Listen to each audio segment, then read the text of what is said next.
Bonjour tout le monde. Le live va débuter dans quelques minutes. Merci beaucoup de votre présence.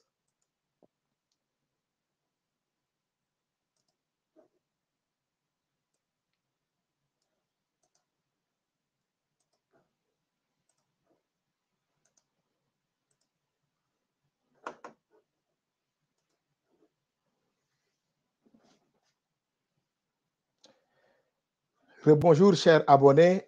Vous êtes de plus en plus nombreux à vous abonner sur ma chaîne YouTube Doudou Emploi et je vous en remercie. C'est le deuxième live que j'ai fait sur le nouveau programme du gouvernement provincial concernant l'exemption des frais de scolarité selon le programme d'études pour les étudiants étrangers qui vont poursuivre les études postsecondaires en région. Dans cette perspective, en fait, je vous avais fait une première présentation intitulée Décryptage, exemption des frais de scolarité pour les étudiants étrangers en région, qui indique le contexte de l'exemption des frais de scolarité, le contexte de plein emploi, les objectifs de ce nouveau programme, mais aussi ce qu'on sait déjà, parce que c'est un nouveau programme comme je viens de le mentionner, ce qu'on ne sait pas encore et également les prochaines étapes. Parce que cette bonne nouvelle annoncée par le gouvernement, souhaitée depuis très longtemps par les associations étudiantes africaines et certains acteurs socio-économiques, continue de susciter un réel intérêt.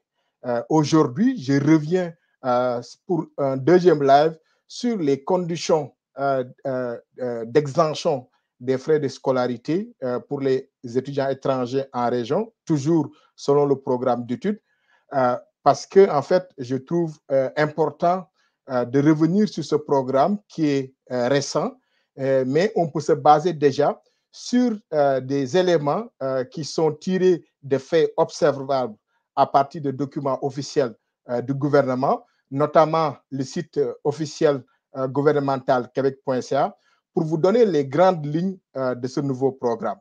En même temps, j'attire votre attention sur le fait de replacer ou en tout cas de répéter un proverbe qui dit je ne suis pas là pour donner du poisson, mais plus aider la personne à savoir comment pêcher du poisson. Et mon objectif principal au cours de cette présentation consiste à outiller les étudiants étrangers, africains, francophones notamment, pour qu'ils puissent savoir un peu les tenants et les aboutissants de ce nouveau programme, comment chercher les informations sur les autorisations pour étudier au Québec, quelles sont aussi les conditions de ce nouveau programme, ainsi de suite. Donc, on va procéder étape par étape. Et pour mettre la table, je vais dans un premier temps partager une vidéo du ministre Jean Boulet. J'y reviendrai tantôt. Mais tout à l'heure, je disais outiller en fait des étudiants étrangers africains, francophones de manière générale, et les personnes qui n'ont pas eu en fait la chance ou la possibilité de bien maîtriser ces outils peuvent également contacter par la suite les leaders des associations étudiantes ou bien les avocats en immigration ou les consultants réglementés en immigration. D'ailleurs, à ce titre, je vais inviter d'ici 2 semaines une consultante réglementée en immigration et un avocat en immigration aussi pour qu'ils puissent vous donner leur juste, la bonne information.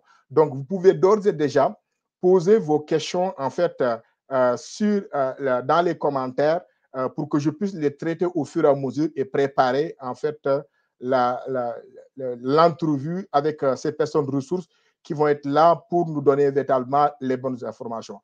Et sans tarder, je vais partager en fait la vidéo du ministre Jean Boulet, ministre du Travail, de l'Emploi et de la Solidarité sociale, ministre de l'Immigration, de la francisation et de l'intégration, et ministre aussi responsable de la région de la Mauricie, pour qu'il puisse également annoncer la nouvelle qu'elle a faite depuis le 19 mai dernier.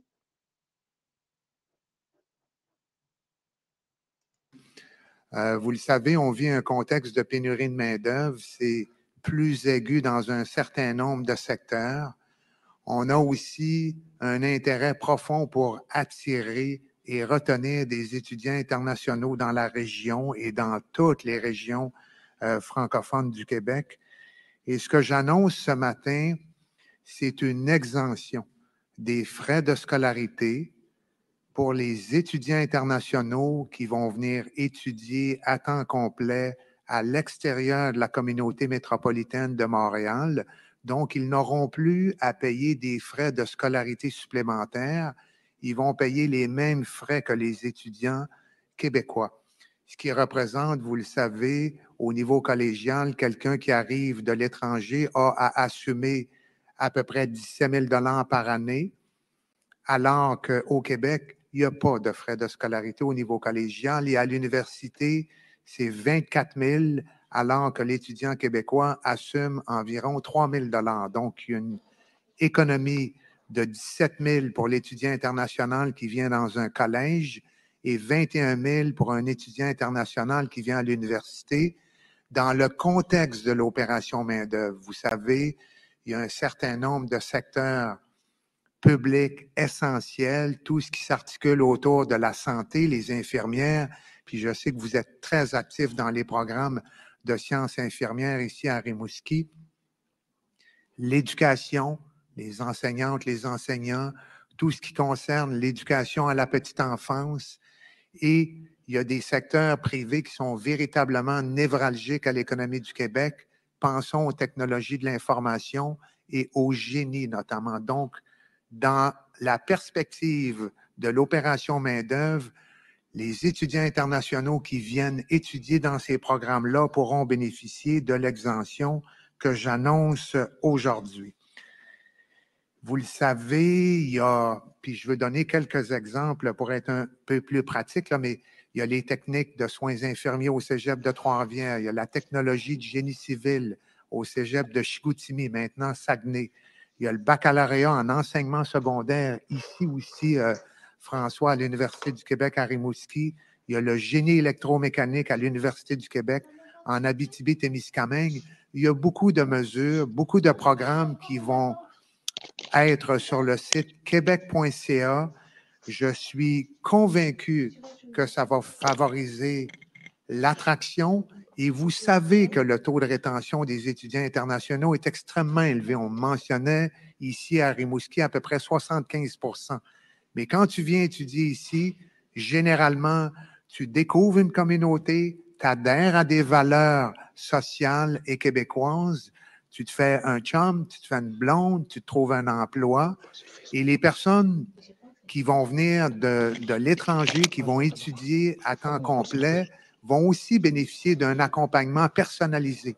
Tout le long du parcours, on va les aider à s'adapter, à trouver un logement, à se faire un réseau, à se préparer à un emploi parce qu'il y a des déficits de main-d'œuvre qui sont particulièrement aigus.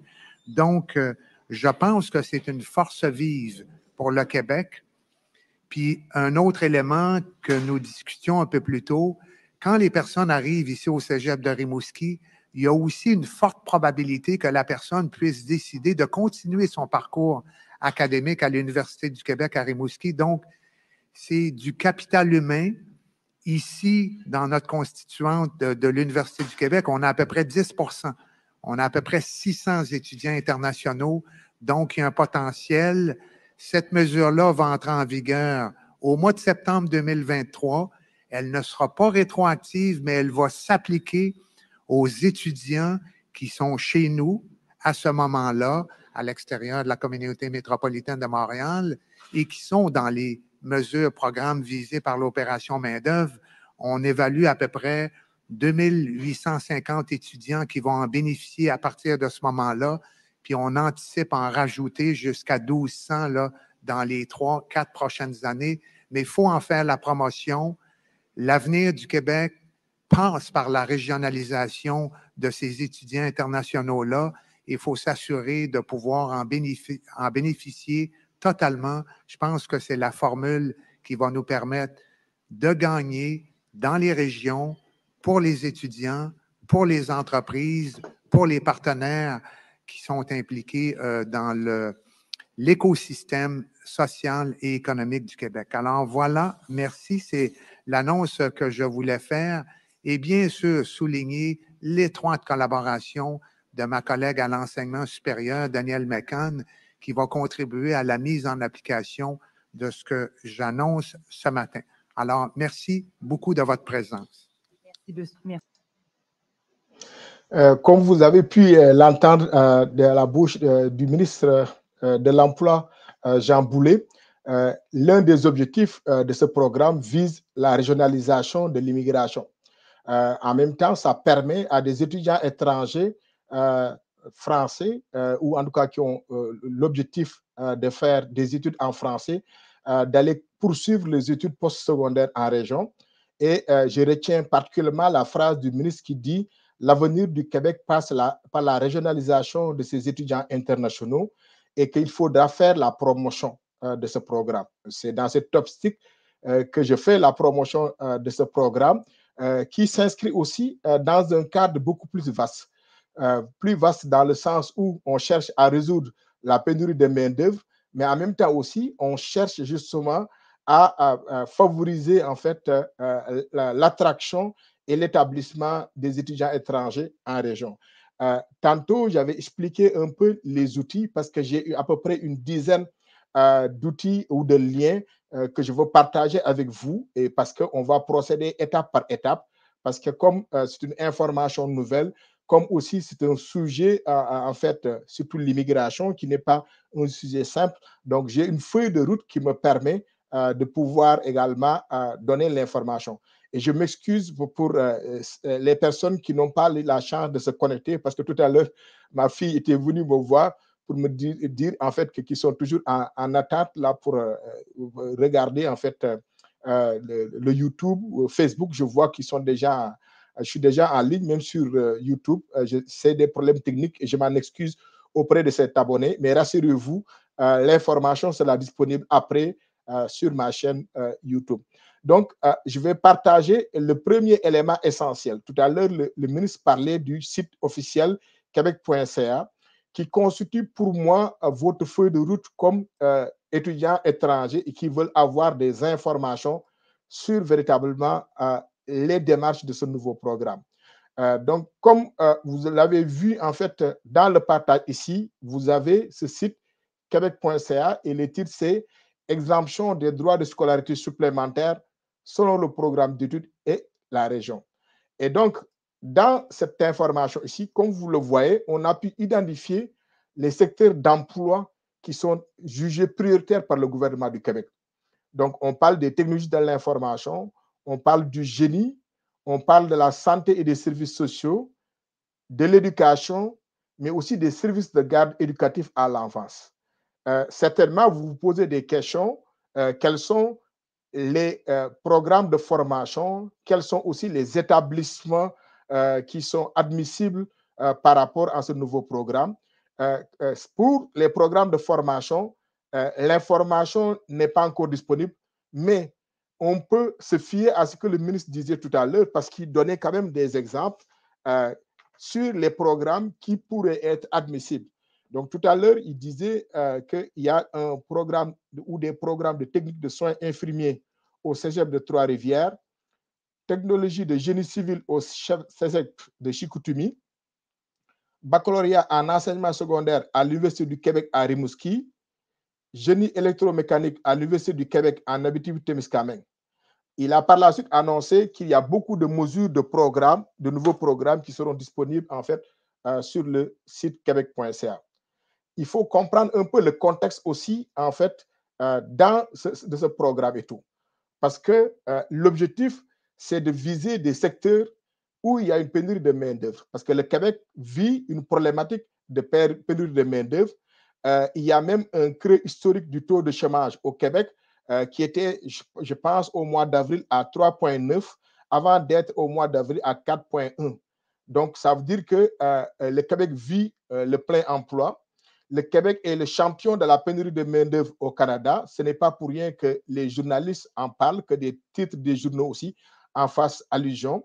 Et le nombre de postes vacants, c'est-à-dire la demande en pénurie de main-d'œuvre non comblée, s'élève à peu près vers les 24 000, 25 000 au premier trimestre 2022. cela veut dire qu'il y a en fait un besoin qui est réel. Cela veut dire aussi que cette pénurie de main-d'œuvre touche tous les secteurs d'activité et toutes les régions du Québec.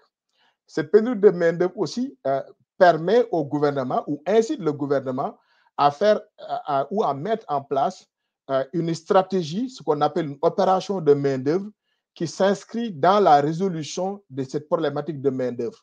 Et donc, le programme actuel, le nouveau programme d'exemption des frais de scolarité, s'inscrit dans ce cadre-là. Parce que bien avant ce programme, vous avez déjà entendu aussi que le Québec faisait aussi du recrutement à l'étranger des infirmières et des infirmières également. Parce que durant les 4 ou 5 années, je pense que l'opération de main-d'œuvre vise à combler 170 000 postes. Et donc, c'est une information essentielle, c'est une information aussi capitale.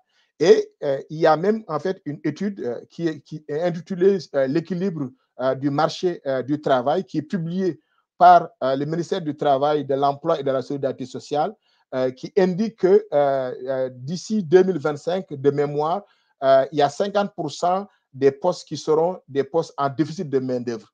Cela veut dire quoi? Cela dit, ce sont des postes dont il y a des difficultés pour combler la main-d'œuvre sur le plan local, et forcément, le gouvernement aussi aura recours à l'immigration, parce que l'immigration est une réalité et l'immigration est une des solutions pour combler en fait la pénurie de main-d'œuvre.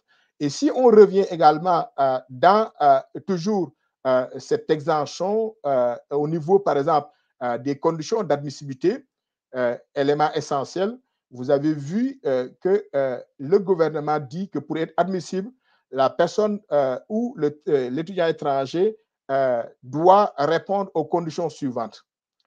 Être une étudiante ou un étudiant étranger inscrit dans un établissement d'enseignement, être inscrit à temps plein dans un programme d'études en français relié à l'un des domaines identifiés comme prioritaires par le gouvernement du Québec, et aussi insister sur le fait que vos lieux d'apprentissage et de résidence doivent se trouver au Québec et être situés à l'extérieur du territoire de la communauté métropolitaine de Montréal. Et je vais m'attarder sur ce dernier point.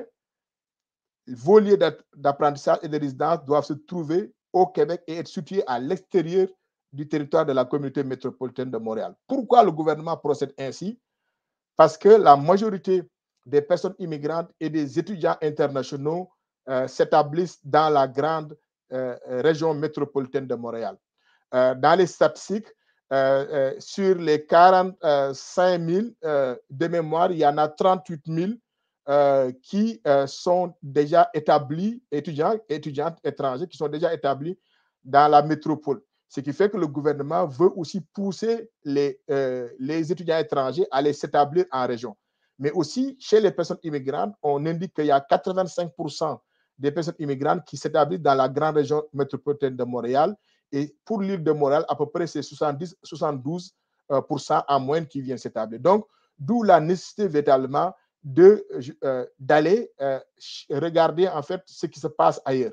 Et pourquoi justement, on va vous donner l'information aussi sur c'est quoi la communauté métropolitaine de Montréal, parce que de l'extérieur, vous ne connaissez pas en fait les villes ou les municipalités qui sont dans la communauté métropolitaine de Montréal.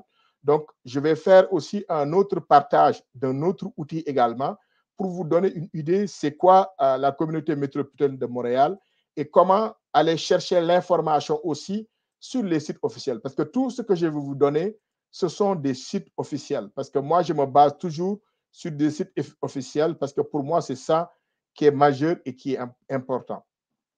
Vous voyez ici, en fait, on vous donne par exemple l'information ici sur les communautés métropolitaines. Donc, vous tapez et tous ces liens aussi vont être disponibles après ma présentation dans les commentaires pour vous permettre aussi d'aller plus loin. Et donc ici, quand on regarde la communauté métropolitaine de Montréal, en termes de chiffres, c'est 82 municipalités, mais on a aussi l'agglomération de Montréal et aussi des autres villes qu'on appelle le couronne nord et couronne sud. Donc, si vous voulez justement être admissible pour ce programme, vous ne pouvez pas faire des études dans la ville de Montréal ou par exemple dans certaines couronnes nord, couronne sud qui sont déjà identifiées ici. La liste est longue, comme je vous dis, c'est 82 municipalités. L'essentiel, c'est juste que je vais en fait mettre l'information dans les commentaires pour que vous puissiez aussi en apprendre davantage. Et cette information aussi, elle est essentielle dans le sens où on se pose aussi des questions sur justement quelles sont la liste ou les listes d'établissements universitaires et du collégial. Donc, je fais aussi un autre exercice qui vous montre comment aller chercher l'information au Québec sur, par exemple, les universités, sur également les cégeps. Et dans un premier temps, pour, par exemple, la liste des établissements universitaires, on parle de 18 ou 19 établissements au Québec. Et dans cette liste ici, c'est aussi toujours sur le site québec.ca où le gouvernement donne l'information. Donc, si on parcourt la liste, on voit qu'on a la région de l'Abitibi-Témiscamingue, où il y a l'Université du Québec en Abitibi-Témiscamingue. Il y a aussi le Bas-Saint-Laurent, Université du Québec à Rimouski. D'ailleurs, justement, le ministre Jean Poulet faisait l'annonce à l'Université du Québec à Rimouski en présence de son recteur. Vous avez aussi la capitale nationale, qu'on appelle aussi la ville de Québec. Et vous avez 3 universités, École nationale d'administration publique, Institut national de recherche scientifique et l'Université de Laval. Dans la région de l'Estrie, vous avez l'Université Bishop, l'Université de Sherbrooke, et en Mauricie, vous avez l'Université du Québec à Trois-Rivières. Je ne citerai pas les universités qui sont à Montréal. Souvenez-vous tout à l'heure de ce que je viens de vous dire. Les universités qui sont dans la Montréal ou dans la communauté métropolitaine ne sont pas concernées par cette exemption des frais de scolarité pour les étudiants étrangers, parce que ce sont des personnes qui doivent aller en région. Donc, on va regarder Outaouais. Outaouais, on a l'Université du Québec en Outaouais, on a Saguenay-Lac-Saint-Jean, l'Université du Québec à Chicoutimi et à distance l'Université TELUC. Pourquoi je vous donne ces informations aussi?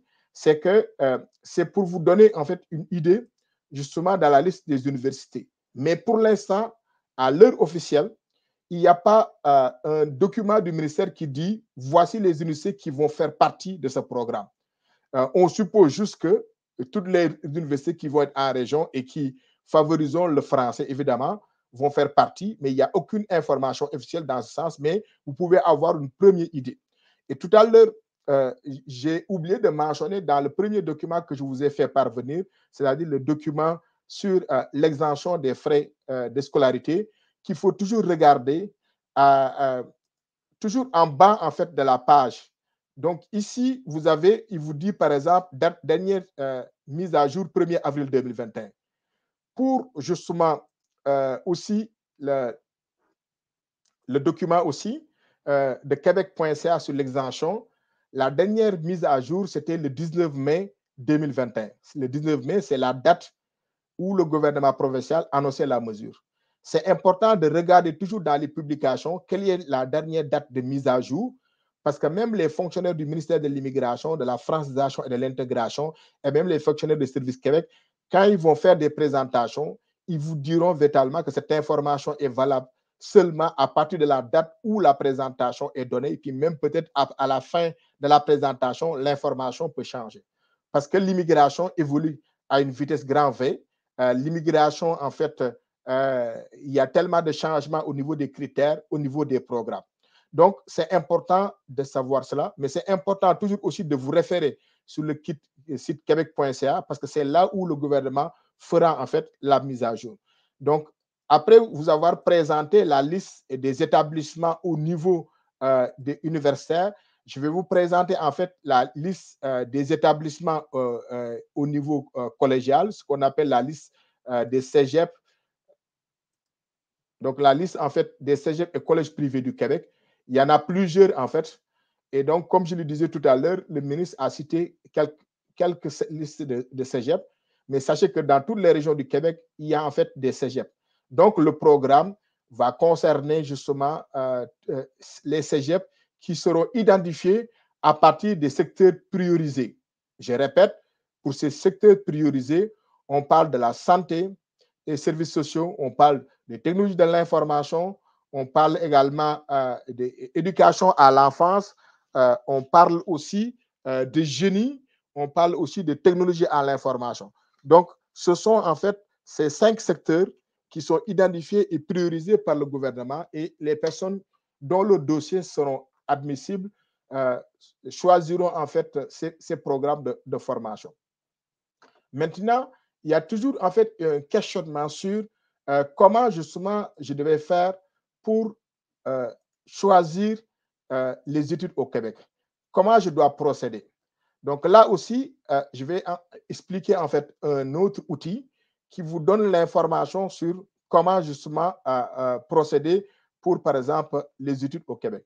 Donc, cela, si on regarde, par exemple, le partage document que je suis en train de faire, parce que, comme je vous ai dit, je vais partager pratiquement 10 liens, ce qui n'est pas évident, mais je pense qu'on va y arriver.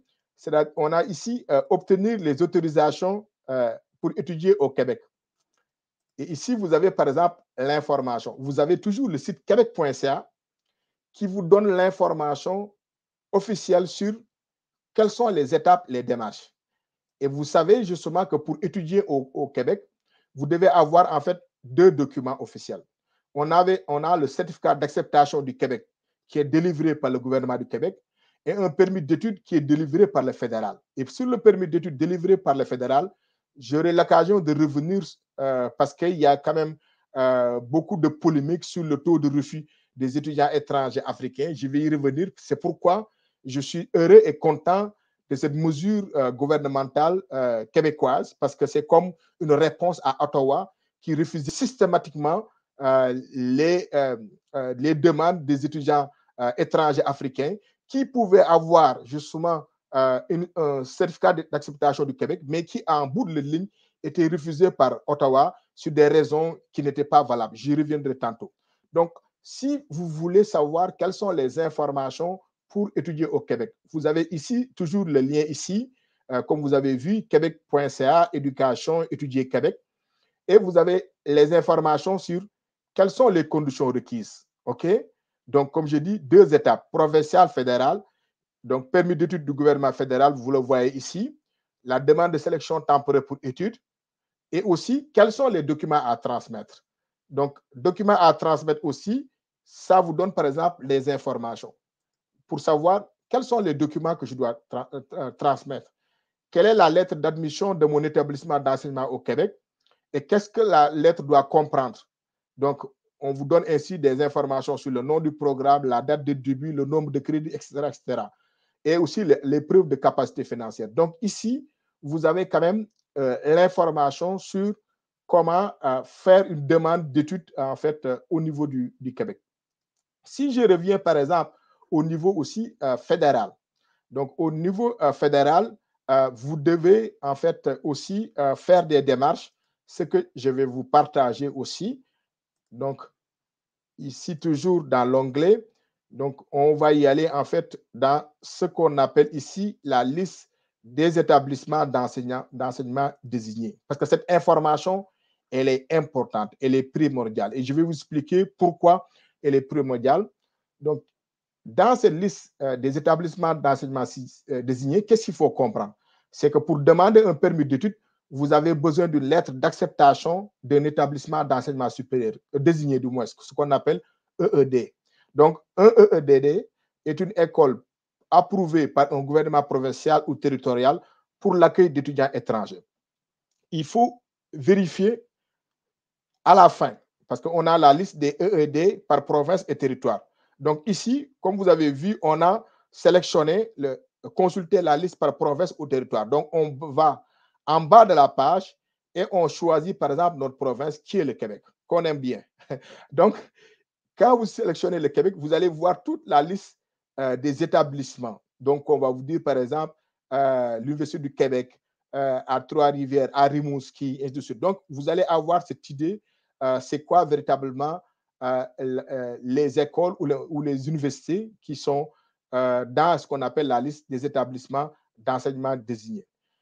Je vais revenir aussi sur une question qui est revenue souvent justement dans les questions de mes abonnés et c'est très bien. Il y en a certains qui disent maintenant, avant en fait que la mesure soit prise en compte ou effective, c'est-à-dire à partir de septembre 2023, est-ce qu'on peut avoir une idée sur, par exemple, les frais? Vous avez entendu tout à l'heure le ministre vous disait que pour ceux qui vont aller, par exemple, au cégep, il n'y a aucun frais pour le cégep. Et pour ceux qui vont aller également au niveau universitaire également, premier cycle, c'est 3 000 $. Donc, on ramène les frais de scolarité au même niveau qu'un étudiant québécois.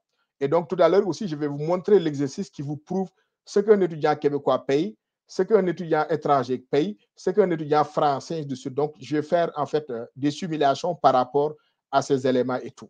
Et donc, maintenant, je vais juste aller dans un autre onglet pour partager tout ce qui est simulation au niveau, par exemple, des frais de scolarité. Donc là, on va, dans les frais, on va ici choisir, par exemple, l'Université du Québec, OK, en Abitibi-Témiscamingue. Donc ici, et là, je vais faire l'exercice avec vous. Vous voyez que on vous parle d'admission, frais de scolarité. Si vous regardez les frais de scolarité pour le premier cycle, vous voyez ici, il y a étudiants québécois. Ce qu'un étudiant québécois paye, 443,32 $. Un étudiant français et belge, 1036,63. Vous vous souvenez de la première vidéo, je vous avais dit que les étudiants français, belges et les étudiants canadiens non québécois ont un statut particulier. Regardez, donc étudiant québécois, il paye 443,32. Donc étudiant français et belge, il paye 1036,63 $. Étudiant canadien non québécois, il paye 1036,63 $. Et voilà l'étudiant étranger, comme il paye presque le double ou le triple, 2303,05. Quand on vous dit que les études, c'est une manne financière pour l'université, les universités et les collèges, voici un exemple réel. C'est pourquoi le gouvernement va compenser le manque à gagner des universités. Donc, vous avez entendu cet investissement de 80 millions de dollars répartis sur 4 ans. Le gouvernement va compenser cela au niveau, par exemple, des universités. Si on regarde aussi le deuxième cycle, pareil, même chose également. Vous avez vu ce qu'un étudiant québécois paye, ce qu'un étudiant français, belge paye, et toujours l'étudiant étranger, il paye le double et le triple. Pareil aussi pour deuxième cycle, profil et recherche, ainsi de suite. Donc, ça vous donne une idée, une comparaison justement. C'est quoi, par exemple, le coût des études au Québec, au Canada également, pour un étudiant étranger comparé à un étudiant québécois. Ce qui fait que la mesure gouvernementale est une bouffée d'oxygène. C'est une bonne nouvelle parce que ça permet aux étudiants de pouvoir garder cet argent-là pour l'investir dans les frais, par exemple, d'hébergement, dans les frais de nourriture, dans d'autres frais aussi, parce que ce sont des éléments essentiels, parce que la vie coûte cher, donc il faut se préparer en conséquence. L'autre outil que je voulais justement vous montrer aussi, qui est aussi un outil de simulation justement pour les frais, pour que vous ayez une idée c'est quoi. Donc, je partage encore mon écran pour aller chercher mon autre onglet qui s'appelle simulation des frais de scolarité. Et là, je suis allé regarder l'information au niveau de l'Université du Québec à Rimouski également. Vous voyez ici, l'information, c'est la simulation des frais. Donc, à supposer que vous venez, par exemple, automne 2002, donc vous avez été 2022, statut de l'étudiant ici, vous avez québécois ou français de cycle supérieur, canadien, donc vous êtes étudiant étranger, vous allez cliquer centre, vous dire par exemple centre de Rimouski ou un autre, mais on choisit centre campus de Rimouski. Cycle, vous êtes premier cycle, deuxième cycle, on peut laisser premier cycle. Et crédit, par exemple, on peut mettre ici 3 et on peut choisir ici le programme de formation qui nous intéresse. Et dans ce cas-là, OK, on va cliquer ici sur calculer. Dans calculer, le système nous donne le montant total qu'on a à payer, qui est de 2259,13, mais pour 3 crédits.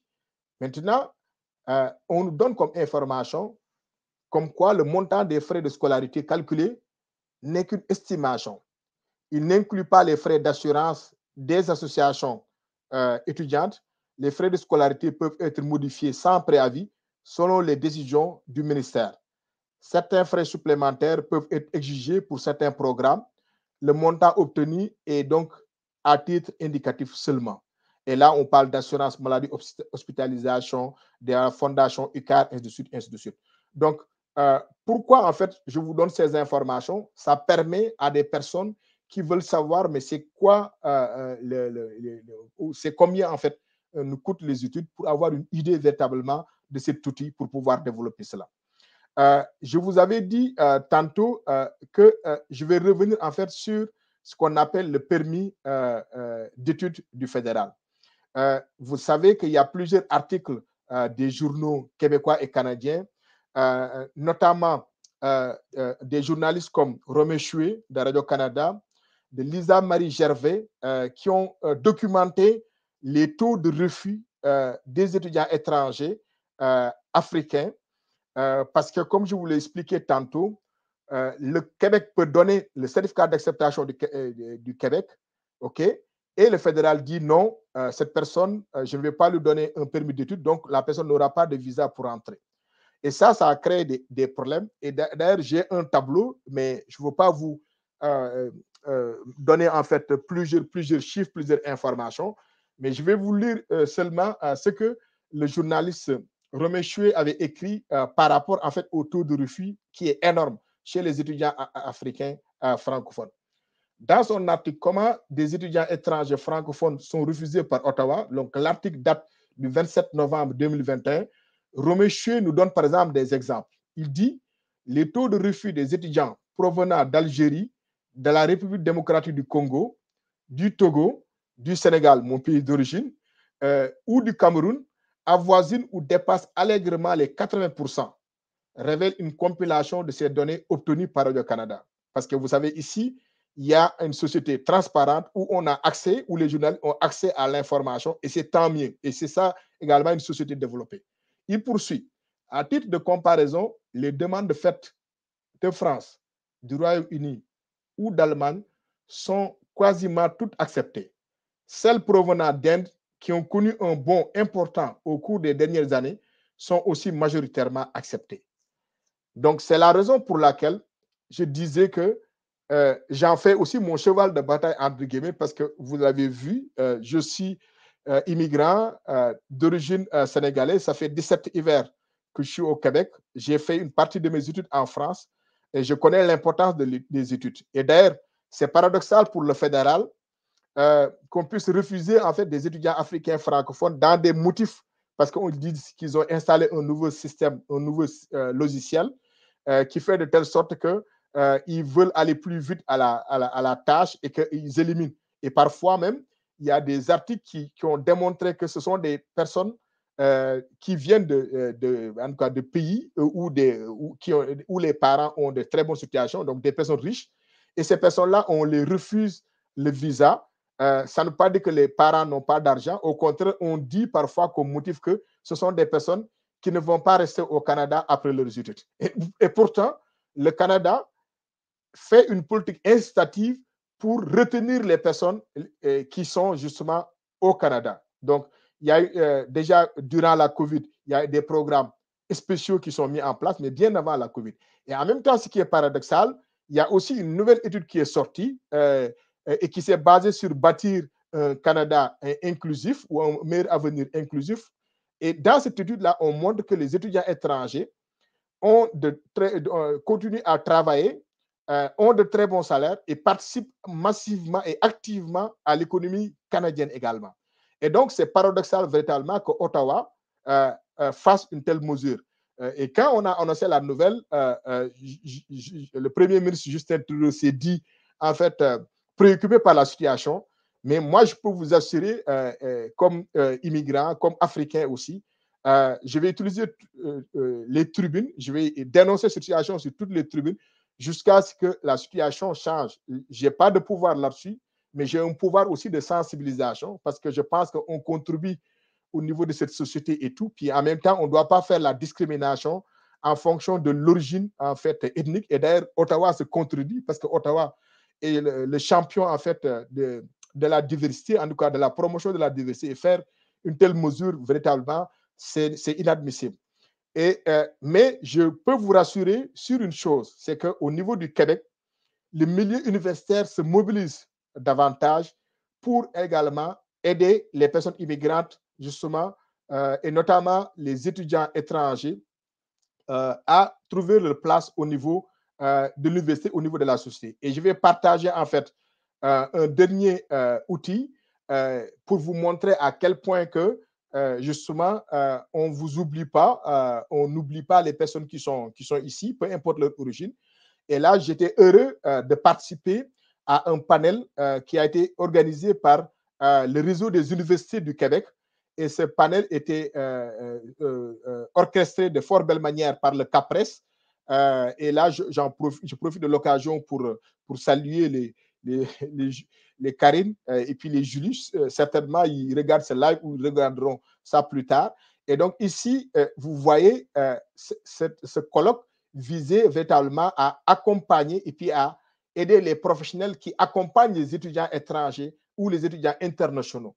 Et donc, l'objectif, c'était de parler des réalités et des défis rencontrés par les étudiants et les étudiants issus de l'immigration lors de leur insertion socio-professionnelle.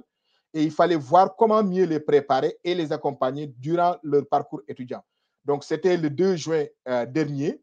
2 juin dernier. Puis, j'avais véritablement le plaisir de partager le panel avec mes collègues Habib Elhaj, qui est le directeur de l'IRIPI, Collège Maisonneuve. Et puis, en même temps, il y avait aussi Jean Paruet, qui était à l'Université de Laval aussi. Donc, ce lien aussi, vous allez le trouver également dans les documents que je vais vous mettre en commentaire pour que vous puissiez aussi aller chercher l'information. Ça me permet en fait de pouvoir revenir sur ce que je disais sur l'importance de cette nouvelle pour conclure. Je vais rester 15 à 20 minutes, même une trentaine de minutes pour répondre à vos questions parce que c'est difficile de faire une présentation tout en répondant à vos questions. Et je vois dans le live, je vois Youbi Baldé. Youbi Baldé, en fait, je vais avoir l'occasion aussi de le féliciter. C'est un jeune Sénégalais qui est le président de l'association, qui était le président de l'association des étudiants sénégalais du Canada.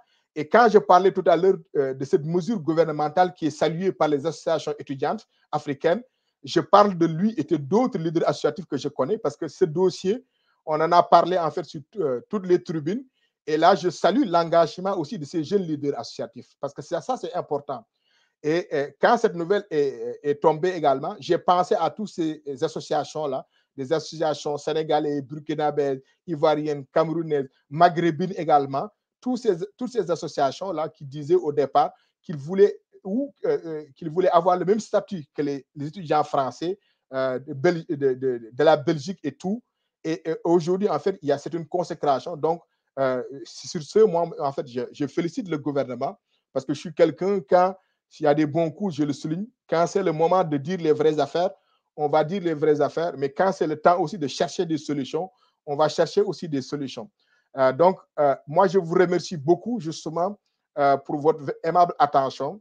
C'est toujours un plaisir, en fait, de faire ces lives. Et comme je vous disais, je vais le faire un samedi sur 2 pour me permettre de bien présenter les documents parce que ça me prend énormément de temps. Ça permet aussi de pouvoir justement vous donner les meilleures informations, les bonnes informations, parce qu'il faut toujours aller chercher les informations à la source. Ça, c'est quelque chose également de fondamental.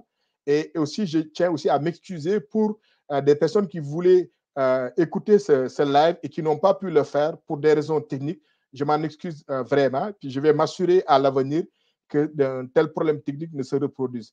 Sur ce, je vous souhaite de passer un très bon samedi également. Et puis, le 2 juillet, justement, j'irai en fait à Repentigny également dans le cadre toujours de mon chapeau de sociologue qui fait la sensibilisation sur différentes problématiques, emploi, vivre ensemble. Donc, j'irai à Repentigny parce qu'on a une très bonne association qui s'appelle le regroupement des Congolais pour la famille de Lanaudière et tout, qui va faire en fait une présentation. Ça va être en fait des dégustations, mais aussi il y aura de la musique Et puis, on va démontrer comment le vivre ensemble est important.